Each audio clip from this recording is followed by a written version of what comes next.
Dober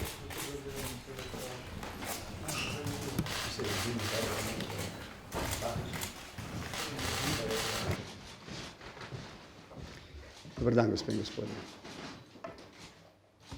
Z predsednikom Državnega zbora sva se pogovarjala o 3 sklopih vprašanj. Seznanil sem ga z izidi mojih posvetovanj z vodji poslanskih skupin, kot mi nalaga 111. člen Ustave. Seznanil sem ga z mojo odločitvijo, ki temelji na posvetu z ustavnimi pravniki, glede mojih možnosti, da predlagam kandidata za predsednika vlade in o mojih namerah glede razpisa javnega poziva za zbiranje kandidata za sodnika ali sodnico Ustavnega sodišča ter zaključku razpisa za guvernerja Banke Slovenije. Predlagam, da gremo po vrsti. Če bo potem kakšno dodatno vprašanje, bo vas predsednikom na voljo za pojasnilo. Predsednika Državnega zbora sem tudi uradno seznanil, da sem opravil posvetovanja z vodji poslanskih skupin. Upošteval sem njegovo pobudo, da si za to vzamem razumno dovolj veliko časa in da ugotovim jasna stališča poslanskih skupin. To njegovo pobudo sem upošteval in sem opravil posvetovanja z vodji poslanskih skupin v 2 krogih, tako da sem se lahko nedvoumno v teh okoliščinah prepričal, kakšna so njihova stališča. Na osnovi njihovih stališč sem dolžan ugotoviti, da nihče ne uživa potrebne podpore za izvolitev na položaj predsednika vlade. V takih okoliščinah sem seznanil predsednika Državnega zbora, bom povabil predsednika stranke, ki je dobila največji delež poslanskih mest, k temu, da da soglasje kot kandidat za predsednika vlade. To bom storil jutri na pogovoru z predsednikom SDS-a Janezom Janšo. Glede drugega vprašanja. Na enem prvem srečanju po izvolitvi predsednika me je obvestil, da je glede odnosov med predsednikom republike in Državnim zborom, ki sta partnerja v postopku izbire vlade, da se zastavlja vprašanje, kolikokrat ima predsednik republike možnost, da predlaga kandidata na ta položaj, če bi prišlo v tem času do umika soglasja. Jaz sem se posvetoval, kot veste, z ustavnimi pravniki. Kot veste, so mnenja zelo različna. Potemtakem sem se odločil, da bom zelo pripomogel k ustavno nespornemu ravnanju, če bom v roku 30 dni, kot to določa 111. člen Ustave, predlagal samo enkrat kandidata za predsednika vlade. Če bi kandidat potem umaknil soglasje, sem se odločil, v roku 30 dni novega kandidata ne bom predlagal, ker bi vsaj za polovico ustavnih pravnikov spravil tako ustavno stroko, kot tudi Državni zbor v položaj, ko bi se izrekel, ali imam za to pravico ali ne. Tega ne želim. Želim, da je postopek transparenten in da ne pride do nikakršnih poslovniških oziroma postopkovnih zapletov. Prav tako sva se danes s predsednikom dogovorila, da bom, ukolikor mi v pogovorih v tem in naslednjem tednu ne bo uspelo ugotoviti, da katerikoli kandidat da soglasje za kandidaturo na položaj predsednika vlade, o tem ne bom seznanil Državnega zbora prej kot v 30 dneh. To je zelo pomembno, ker tako sva ugotovila z predsednikom Državnega zbora, na nek način obe instituciji, predsednik republike in Državni zbor, prispevata k temu, da se da, kolikor je mogoče, dovolj časa tistim, ki se trudijo, da bi morda oblikovali potrebno politično večino. In glede tretjega vprašanja, za vse podrobnosti glede prvih dveh bomo govorili v nadaljevanju. V jeseni sta dva kandidacijska postopka. Javni poziv za guvernerja Banke Slovenije se izteče 20. avgusta. Na podlagi zakona bom kandidata državnemu zboru predlagal v roku 30 dni, to je do 20. septembra letos. V petek 13. julija, ta petek, bom v uradnem listu objavil javni poziv za zbiranje kandidatur za sodnika Ustavnega sodišča. Saj sedanji predsednici Ustavnega sodišča poteče mandat 18. decembra letos, tako da bo mogoče kandidature zbirati do 14. septembra, potem pa se bom po posvetovanju z vodji poslanskih skupin o guvernerju, o kandidatu za guvernerja in o kandidatu oziroma kandidatki za ustavnega sodnika ali sodnico posvetoval z vodji poslanskih skupin in poslal predlog v državni zbor. Predsednik, prosim. Predsednik, hvala lepa.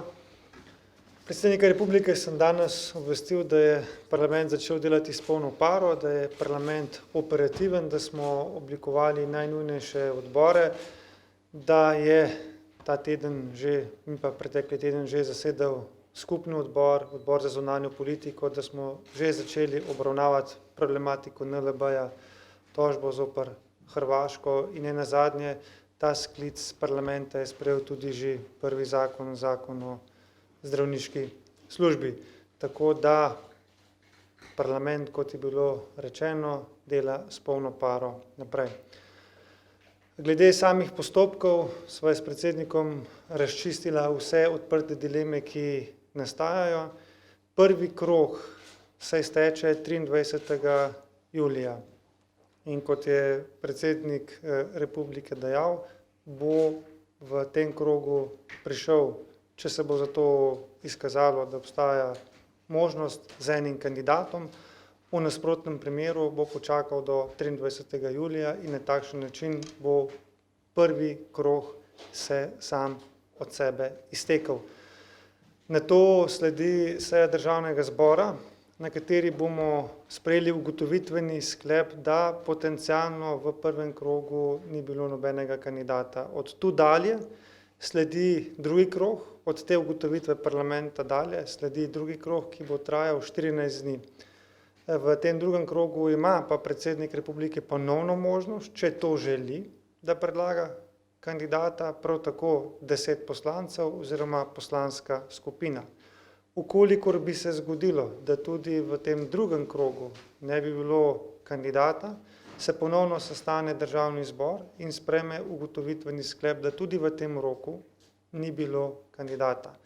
In ko je sklicana ta seja, je prva točka ugotovitev, da v drugem krogu kandidata ni bilo, druga točka pa sledi in sicer odpre 48-urni rok, kjer se parlament lahko ponovno zbere in v teh 48 urah, tukaj smo vezani na čas, odloči, da bo vendarle opravil še glasovanje v tretjem krogu. In če se za to odloči, potem se pričakuje kandidata v roku od 2 dni do 7 dni, ker se lahko kandidati vlagajo do same seje državnega zbora, torej v tem roku od 2 dni, od 48 ur do 7 dni je sklicana izredna seja državnega zbora, na katerem pač obravnavamo in poskušamo izvoliti predsednika v tretjem krogu.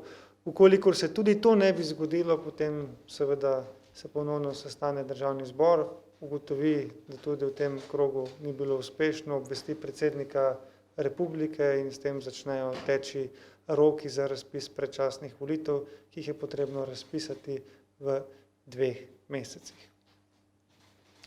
Zdaj pa so na voljo za vaše vprašanje. Prosim.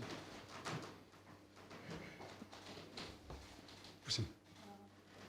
Če nima nihče, zdaj gospoda Tominja, če lahko kot predsednika Nove Slovenije vprašanje. Kakšna so bila danes pogajanja oziroma je prišlo do kakšnega napredka? Menda niste govorili o kadrih. Zakaj ne oziroma se vam zdi to problematično ali pa tudi neko zavlačevanje, ker vemo, da če bo kje prišlo do sporov, bo na koncu tudi ali pa predvsem pri kadrih? Na tej novinarski konferenci teh koalicijskih zadev ne bi komentiral. Prosim. Izvolite. Pričakujete pred jutrišnjim pogovorom s predsednikom SDS-a, v vsakem primeru mu ponudite mandat, tudi če veste, da nima 46 glasov in da se pravzaprav ne pogaja v tem trenutku? Jutri se bom sestal z njim, da se posvetujeva o nastalih razmerah. Kot veste, iz najnega prvega neformalnega sestanka je sam dejal, da ni pripravljen sprejeti kandidature v primeru, če bi obstajala druga ugotovljena politična večina. Danes take okoliščine ni, vendar sem danes, torej še pred sestankom z njim jutri, želel skupaj s predsednikom Državnega zbora ugotoviti, da bom z svojo odločitvijo glede kandidature počakal vse do izteka roka, ukolikor soglasja nobenega od kandidatov ne bi bilo. Hočem reči, da se bom jutri z predsednikom SDS, gospodom Janezom Janšo, posvetoval o tem, kaj je najbolj primerno storiti v okoliščinah, v katerem nihče, tudi on, zaenkrat ne uživa potrebne podpore, ko ima pravico, da si nenazadnje vzame čas, da jo poskuša oblikovati, to, da se odloči glede tega, ali mi da soglasje ali ne, dovolj zgodaj, da bi imel možnost, da uradno preizkušam, ali je pripravljen kandidaturo vložiti tudi drug kandidat. Pred iztekom 30 dni. Ne, tukaj samo še dodam to stvar, da sem hvaležen predsedniku republike, da je razumel, da je sestava parlamenta izjemno kompleksna in da vsak dan, ki ga parlament ali pa parlamentarne stranke pridobijo z dodatna usklajevanja, je izjemno pomemben, ker najslabše, kar bi se nam lahko zgodilo, je, da bi zaradi nekega hitenja prišli v časovno stisko, ker se ne bi zmogli ustrezno dogovoriti in da bi to pripeljalo do predčasnih volitev. In tudi z tega vidika je njegova odločitev izjemno pomembna v tem smislu, v tem 30-dnevnem roku, če po jutrišnjem sestanku z gospodom Janšem ugotovi, da ne namerava sprejeti te kandidature za predsednika vlade, potem bi se predsednik republike lahko odločil, šel v parlament in parlament seznanil, da ne namerava v prvem krogu predlagati nobenega kandidata in tako za par dni skrajšal ta rok. In ker sva oba skupaj ocenila, da nima nobenega smisla, ker gre za vprašanje nekaj dni, definitivno manj kot teden, da je čisto iz praktičnih vidikov najboljše, da predsednik republike počaka to, da ta rok 23. julija se tudi izteče in se potem začne nov drugi krog.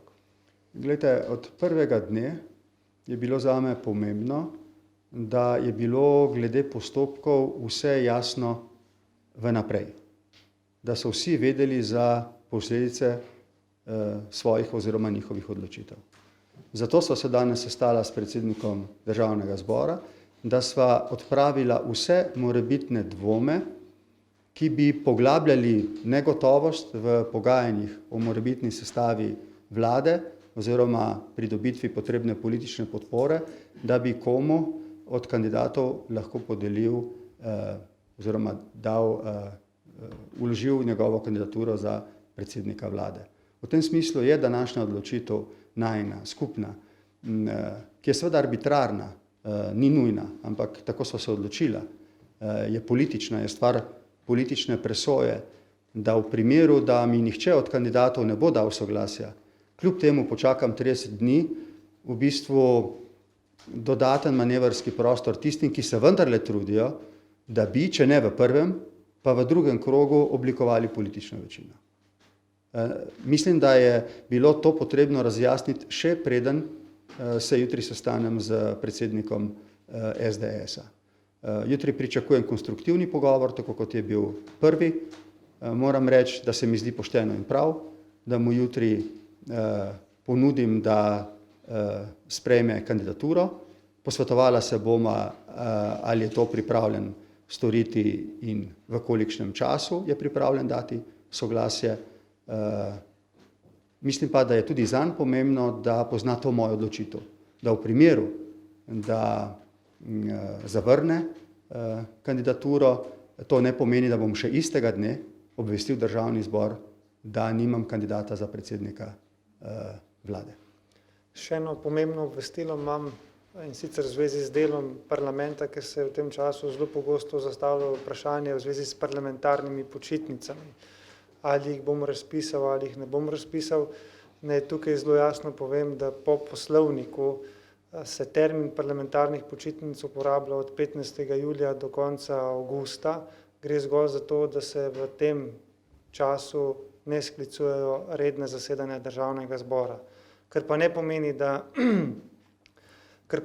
da izrednih zasedanj Državnega zbora ne bo. Tudi vsem ostalim poslancem in tudi poslanskim skupinam sem na posvetu z vodjo poslanskih skupin svetoval, naj svoje poslance ne pošiljajo na dopuste, ker nas v tem julijskem in tudi v avgustovskem času čakajo pomembne naloge, ko bodo kar pogosto izredne zasedanja Državnega zbora zaradi ustavnih in drugih rokov, ki so jasno zapisani in ki jim moramo slediti. To se mi zdi pomembno, da se ve, ker se mi zdi, da včasih se ustvarja občutek, da bo 15. julija padla zastavica in da parlament odhaja na počitnice. Parlament ne odhaja na počitnice in bo s polno paro delal naprej. Tudi v zdajšnjih okoliščinah, ko imamo vlado v odstopu, ki nima polnih pooblastil, parlament dobiva vse pomembnejšo vlogo. Tudi lahko ste opazili v zadnjem času, da se številne zelo občutljive in pomembne politične odločitve, ki bi morale biti sprejete na ravni vlade, v zadnjem času prenašajo na parlament, ki je v tem trenutku legitimen, ki je postavljen, konstituiran in lahko nemoteno deluje. So še kakšno vprašanje? Ne? Potem lahko še enkrat ugotovim, da so vsa postopkovna vprašanja, vsi dvomi povezani z njimi jasna, odgovorjena in da vsi, ki sodelujejo v tem postopku, poznamo konsekvence naših ravnanj. To je za ta drugi del tega 30-dnevnega roka in začetek novega v skladu s 111. členom tako zelo pomembno, da poznamo pravila midva kot predsednika dveh institucij, ki sodelujeta v tem postopku, vsi, ki si prizadevajo za to, da bi oblikovali politično večino, kandidata, če bi sprejela ali zavrnila kandidaturo in roki, ki so s tem povezani. Hvala lepa. Hvala. Hvala.